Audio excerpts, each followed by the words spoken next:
Hey guys, I wish you could have caught that off-camera action that just happened while we were loading this video, because it was when the countdown hit 9 seconds that I realized I hadn't refilled my coffee like I planned on,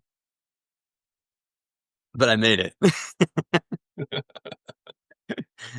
All right. Well, welcome. We're doing this day early. I'm glad you guys could make it, and anybody who's going to watch it tomorrow. For all you Canardians who don't really care that today is 4th of July. Some of us Americans who are a little dismayed by it as well. But we've got some good questions, and then we'll be ready for August. Glad to not be out in the heat right now. Paul may join as well, depending on the question. Dave is en route with some appointments he had in Austin, and so if he manages to make it, he's gonna sit in with me. Otherwise, we'll pass questions to him if I feel like it's something he would have been better at answering. So, Paul, let's go ahead and see what the questions are. Chris Cathey. I've been working selling radio ads for about 2 years. It feels like when I'm dealing with businesses that may be larger and have an actual marketing director or a marketing team, that they tend to be far more concerned about measurable, trackable numbers than message. We do not subscribe to Nielsen, so we already cannot provide CPPs, CPMs, or rankers. Wow, this is 5 pages. Okay. I've had prospects drop us from consideration. Okay, hang on. I'm going to make a note real quick because I already have a thought and I don't want to lose it.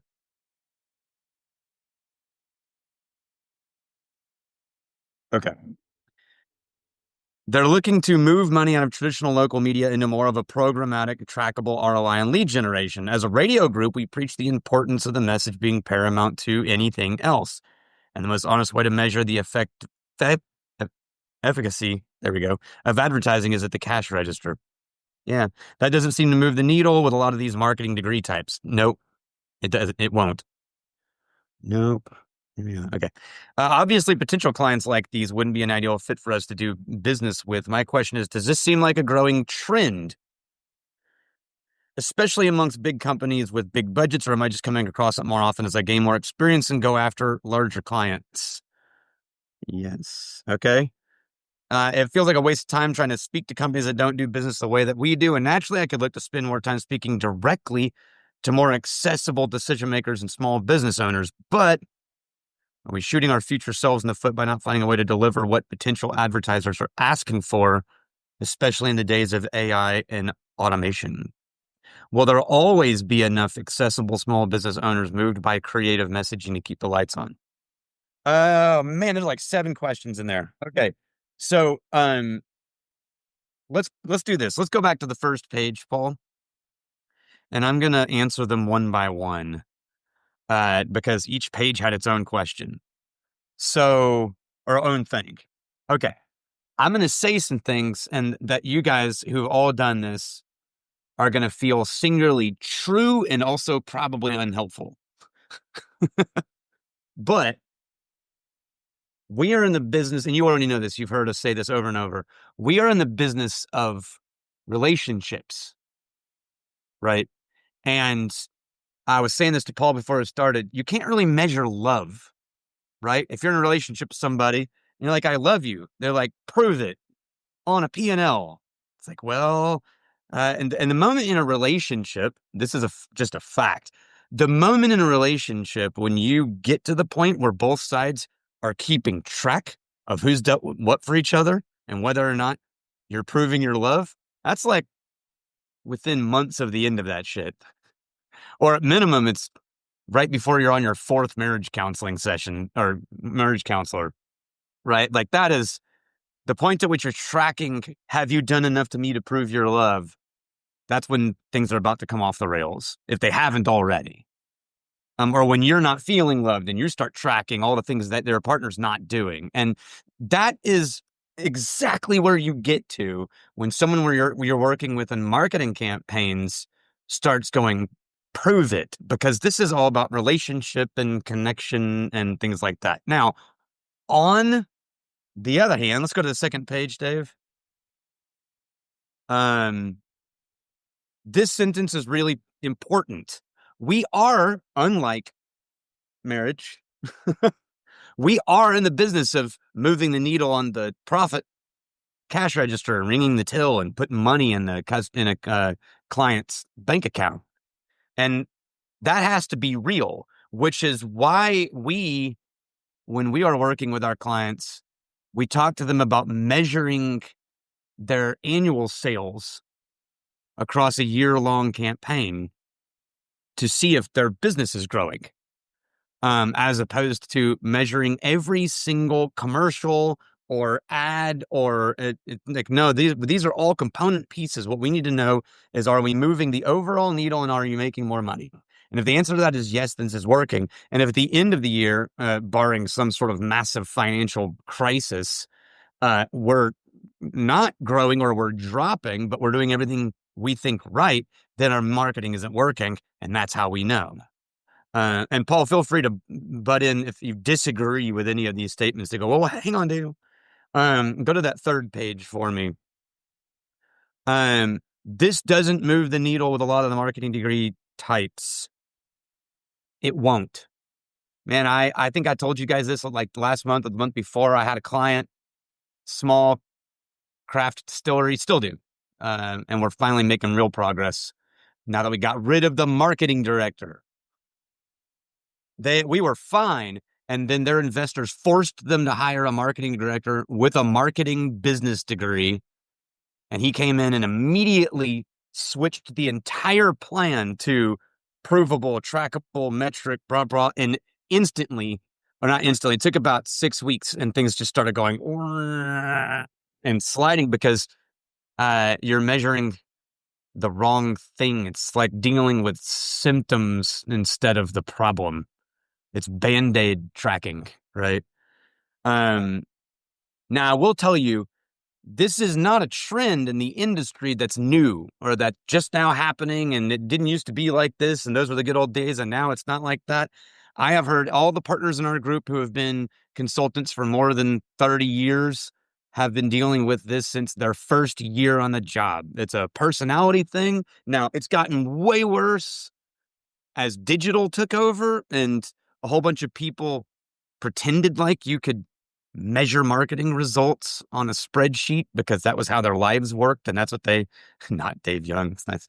And that was how they, I have a whole speech that I give on this when it comes to travel marketing, which is, our world is these days is largely crafted, designed, and delivered by people who are the exact type of personality to prefer to measure every single thing for efficiency. And they took over all the marketing. Like all the marketing moved into their category of business. And now they're like, well, it worked for programs and internet and computers. Why wouldn't it work for marketing? Finally, we can hold those assholes accountable. But the difference is that that's engineering and this is relationship. And that's always been that way when you deal with a business owner who is more, or a marketing director who comes out of a large school with a big degree. They all teach you, they don't teach relationship until you get to the really good ones or the really good instructors. It's not that there are no good instructors in universities, but the system is designed for spitting out cogs for Fortune 500 middle management. So this is not new. It's not new. Does it happen with bigger companies more? Absolutely. It is way more common with bigger companies. And that is specifically because bigger companies can afford to hire marketing directors and marketing departments. And so they have those people, and those people have to justify their job. And they haven't spent as much time as we have learning how to have conversations with owners or their boss to explain to them how these things work. And so they just know that they have a QCI or a quarterly report with their boss, and they have to come in and they have to show them something. And just like you guys have to do when you're selling radio, sometimes showing them like mushy relationship things doesn't make anybody feel good. And so it's just, they just know like, no, I have to prove I did these things. I made this many calls. And I've had owners like that in a small business. Like, well, it's just a numbers game. You call enough people, you'll make enough sales. It's like, but it depends on, who you're calling. That's a short term Right? solution, really. I mean, Yeah, hey, really that's short term that's a slot band-aid machine. patch. And when you were talking, Daniel, I was thinking about a conversation I had with my financial advisor, and we're talking about the past few years and how the stocks have been kind of, and we looked at the numbers, and they weren't pretty necessarily, but in comparison to the market, it wasn't too bad. Mhm. So I'm thinking about that as you're speaking, because what we're talking about is not a slot machine. Relationships are not a slot machine. You cannot put money in to get money out. It's it's an agreeable. It's a partnership. It's an ongoing thing. Same thing here. And you're absolutely right with the managers and the Fortune 500s and such. They want that ability to look at things and dissect it and such. And that's not Mhm. how the world really works. Mhm. So, what can Chris do to help them That's where I was save landing. their, not his ass, but Right. save his clients' asses, to make them look good in front of their bosses? And Right. in many ways, it comes down to looking at proxy stats. The Wizard Academy talks about, well, is the cash register ringing? Maybe not today, maybe not tomorrow, maybe not in 3 months, but is it ringing long term? That's why I go back to the financial advisor and stock markets. It takes time. So, Mhm. what proxy stats can they provide to these people so that those people look good to their bosses in the larger companies? Yeah, and that's exactly where I was going with that. Thank you. Cool. I mean, you said it better than I probably would have, more concisely. Um, I think, and by proxy, you just mean like comparison statistics, right? Comparison Like what else? What? statistics. How is the rest of your industry doing right now? How are comparable businesses of your sizes doing right now? What does the market look like? What does your last 5 years look like versus the rolling forward? I have this conversation every time I have to have a board meeting with Wizard Academy 3 times a year and tell them that things are fine, even though the last 2 months were like, ooh, that was rough. But if you go look at the actual numbers, like we're actually ahead 20%. So anyway, but it's just, you guys know this, and Chris, I feel like you know this too, because so much of Chris's email, he answered his own questions and sort of phrased his question in a way where it's like, you know. It's not helpful to say there's not a real measurement solution to those people, but there's not a real. The only way I've ever had success with those people is to periodically just give them a few things that they want. Okay, so maybe this will help. There's two things that I would do. One is you have to have these conversations in the very, very, very first meeting with these people.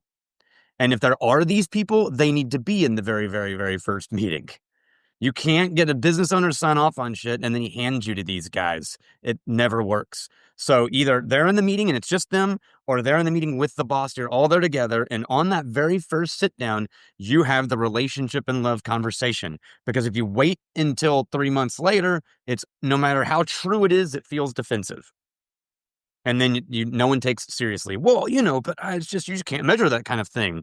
And they're like, bullshit.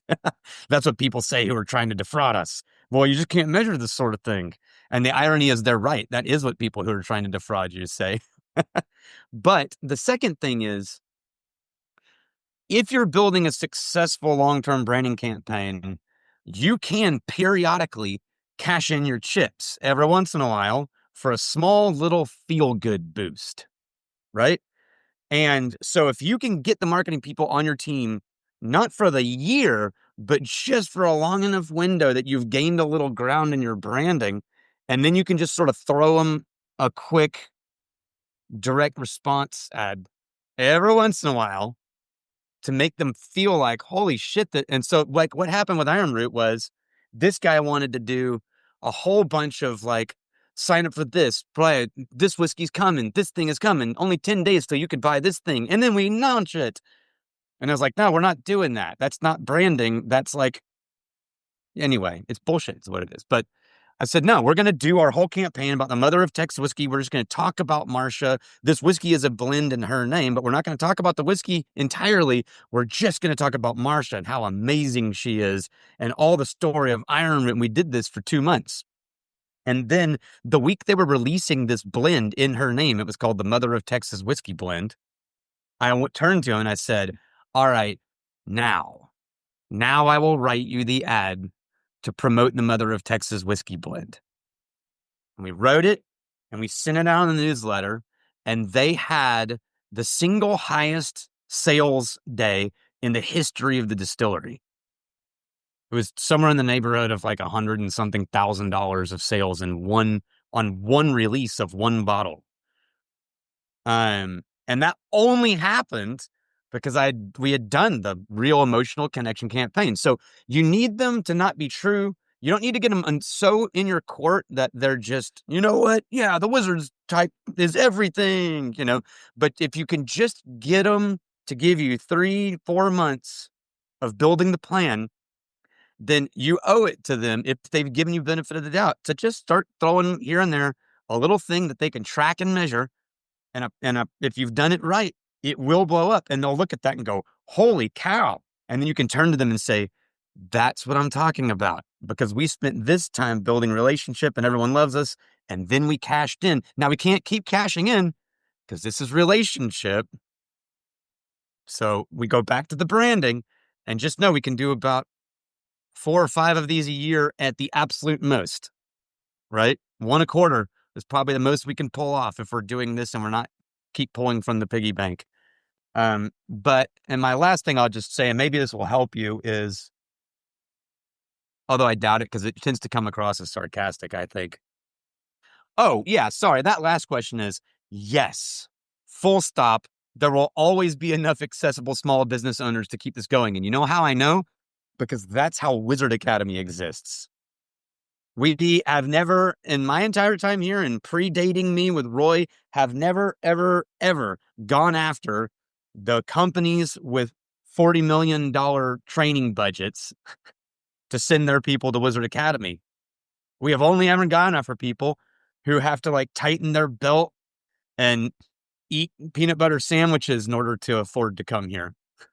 And I may be a little biased, but I much prefer the small business owners because they're much easier to work with. So, there's that. Yeah, I agree. Anyway, so yeah, you don't have to worry about it. Now, it takes a lot more footwork and a lot more phone calls because, like, with the big businesses, we could have one successful call and it might make you half your annual budget.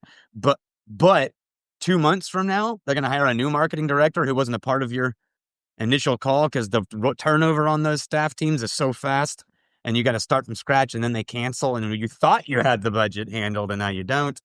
Yeah. And I'm going to add one more thing for Chris, real problem. Which is the story that you just told about Iron Root. While it's not his necessarily, finding those types of case studies to share that are impactful can be dramatically impactful when having these conversations at the front. Again, as Daniel said, the conversations that you have at the front, up front, have got to happen then. Otherwise, it doesn't work very well. And you got to be willing to lose the whole thing right up front. Exactly. But I'm in one final little. I know this is a long answer, but it was a 5-page email. Jesus, or question. Remember when we've talked about? I don't know if you've read it when I wrote about it. I think we talked about it in here. The unique selling proposition is bullshit, and there's no such thing. And that in order to finally find something unique, you have to go so far down the ladder of things that matter that you find something truly unique. It also doesn't matter. Like, I should do that graph where it's like, is it unique? Is it not unique? Is it relevant? Is it not relevant? And the answer is no. Yeah. And I think when it comes to measuring, the closer you get to being able to truly track a thing, the less likely it is to be a real thing. It's surface level BS. Yeah, I could tell you exactly how many impressions of an ad that I put on Google, whatever, to the 100th percentile. Like, it doesn't decimal point. It doesn't matter though, because I can't count how many clients I've had where their digital team, which is the most trackable part of this group, supposedly, or at least they can track their actions. The digital team has shown just the best results you've ever seen in the history of digital ad. I have 30 clients and I've never ever seen results like this. We are succeeding. And in the meantime, on their P&L, their quarterly earnings are dropping and dropping and dropping. It's just a fact. So just because you can measure it doesn't mean it's succeeding. All right, let's shift forward.